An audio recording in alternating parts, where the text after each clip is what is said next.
আসসালামু আলাইকুম নানি। ও নানি গো নানি, নানি বেতন পাইছি, লাগবো না? নিবা না বেতন?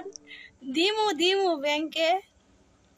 এ নানি, বাপের টাকা খরচ কইরা পাসপোর্ট বানাইছি, বাপের টাকা খরচ কইরা ভিসা লাগাইছি, বাপের টাকা খরচ কইরা প্লেনের টিকিট কিনছি, নিজের শরীরের রক্ত পানি করে এইখানে ইনকাম করতেছি।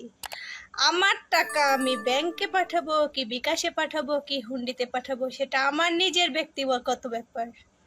প্রবাসীরা তো মূর্খ, প্রবাসীরা তো অশিক্ষিত, প্রবাসীরা তো কামলা। তাহলে এখন দেন মা দেন। আর 2 দিন পরে ওই যে বলা লাগবে, একজন বলবে আল্লাহ নবীজির নাম, আরেকজন বলবে 2টা টাকা দিয়ে যান। ঠিক আছে, সময়টা চলে আসছে, বেশি না, 3টা মাস। 3টা মাস ধৈর্য ধরো, সব খেলা ছুটে যাবে। ঠিক আছে, প্রবাসীদের পাওয়ার আছে কি নাই সেটা দেখবা। আরে বাবা, আরেকটা কথা কি শুনলাম, এয়ারপোর্ট থেকে নাকি ঘোষণা দিছে যারা ব্যাংকের মাধ্যমে টাকা পাঠাবে না, বাংলাদেশে গেলে নাকি চেক করবে ব্যাংক স্টেটমেন্ট আছে কিনা। এ নানি শোন, একটা কথা বলে রাখি, আমার যে ভাইরা, প্রবাসী ভাইরা যারা বিয়ে করছে না, এগরে বউ বাংলাদেশ থেকে নিয়ে আসামু।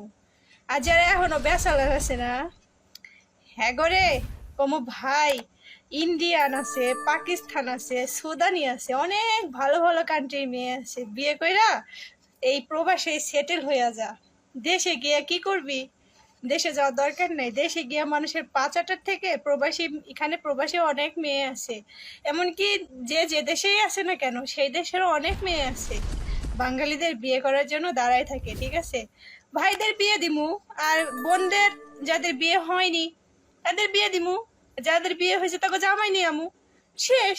বাংলাদেশ এয়ারপোর্টে গিয়ে নিজে ইনকাম করব, নিজের বাবার টাকা খরচ করে প্রবাসে আসব, আর তোগো কাছে হিসাব দিতে হবে আমার, যে আমি কয় টাকা ইনকাম করছি, কয় টাকা খরচ করছি। কে রে ভাই, তোরে তো আমি চিনি না।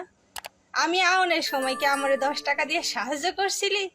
এখান থেকে যাওয়ার পরে তো তো বাংলাদেশের সোর্স শেষরা তো আবার কিছু খাইতে পারবো না, এটা তো বড় ঝামেলা। তো আমরা যদি প্রবাসীরা না যাই, প্রবাস থেকে রেমিটেন্স যদি না পাঠাই, সোর্স শেষরা খাইবো কি? হ্যাঁ, ভিক্ষার থালা হাতে নিয়ে তো রাস্তায় দাঁড়ানো লাগবো। তোমাকে ভিক্ষা দিব কিনা এটাও তো জানি না রে ভাই। চিন্তা করিস না, চিন্তা করিস না, ঠিক আছে?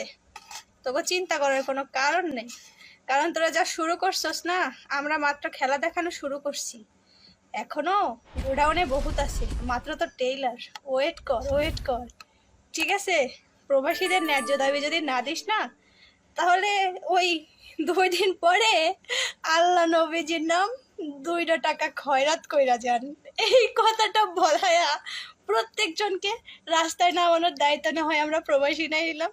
ভালো থাক সবাই, তোকে লাগে আল্লাহর কাছে দোয়া করি। হ্যাঁ, তোরা ভালো থাক, আল্লাহ তোকে সুবুদ্ধি দিক।